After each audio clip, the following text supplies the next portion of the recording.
Hello, I just want to give you all an update on my blackberries that had rooted itself in different parts of my garden. And my son helped me to dig them up, and we have potted them. And I've given it some water, and I've placed it in a shady location here on my back patio.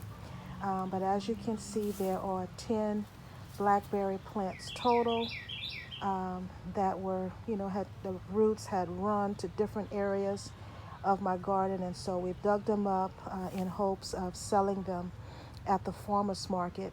Some were much taller, and we had to use a stake to stake them up, and then some were a little smaller. But as you can see, it's been shocked by being dug up, and a lot of them, of course, are drooping over, but I'm hoping within the next couple of days these will, spring back up. It's a little root shocked at the moment, um, but these taller ones seem to be doing okay so far. There's just a little bit of drooping, not so much. But anyways, I'm going to hold on to these for at least a month so that I know that they are okay and are viable before selling them at the farmers market.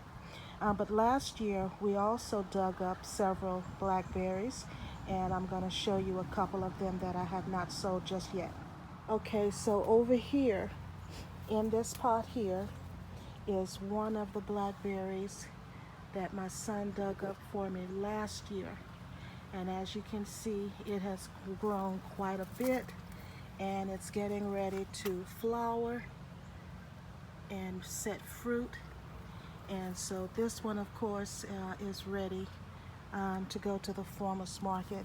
And it is at least 5 feet tall, even though it's sitting on top of a crate. It's very tall. So this one is ready to go. And then also, this was one of them. And you can see this tall branch here. Well, this must have been the branch that produced fruit last year. So this has died back, but if you look down in the pot, there's the new growth for this year's fruit. So now I can cut this one back, but you see the new growth there. So a lot of times if you see dead canes on your blackberries, do not think that the entire plant is dead. You will get new shoots to come up from the roots at the bottom.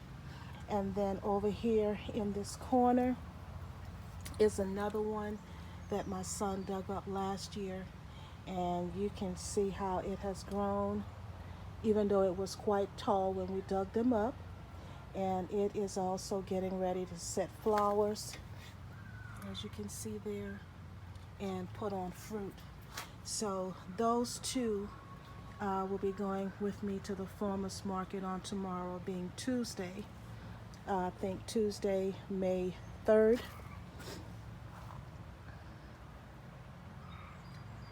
And also out here, guys, while I have you out here, I want to share with you my citrus.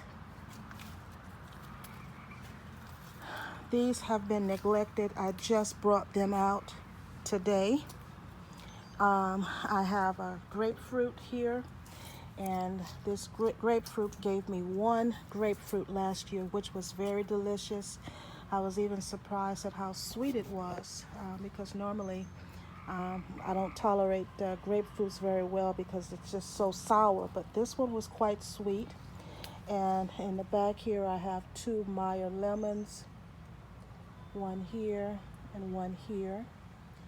And this one is a cocktail tree. It has key lime and Meyer lemon both in this one container. And so they were not getting sufficient sunlight. Initially I had them in my greenhouse, but then I lost electricity in my garage, and so I had to quickly remove these from the greenhouse and bring them indoors.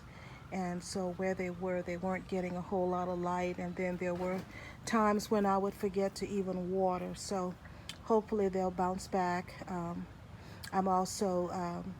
I've placed some banana peels in some water, and I'll be giving them some banana water in a couple of days once that has sat at least for a week. And then also, guys, here are my olive trees. And again, the same story. They were neglected in my den, and this one has lost a lot of branches, so I need to come in and clip the dead branches off, but there's still some new growth towards the top, so I'm hoping that it will bounce back as well. And then also here is my calamondin, and it seems to be doing well, but it doesn't have any fruit or anything just yet. Couple of bug bites, but other than that, it seems to be doing fine. And now I want to share with you some perennial flowers that I divided last fall and kept over winter, and some of them also are ready to go to the market. So I'll take you over there so that you can see what I'm talking about. Okay, so on this table I have another sedum, and I have just been spreading them all around my garden, but this is one that I can sell because I can take so many cuttings or divide the ones that I have here on the homestead and create more plants. But this is a sedum. This is a peony, and it's making flowers, as you can see here. And I think these are the white peonies. Here are a couple of irises here in the back. And this is what I do every year. I just simply divide up my plants so that I can create more. And some of them I place in other areas here on the homestead in my different gardens, and others I take to the market. Okay guys, thank you so much for joining me today. This is Angela of Angela's Busy Bees Garden and Homestead. Thank you so much for watching. God bless. Bye-bye.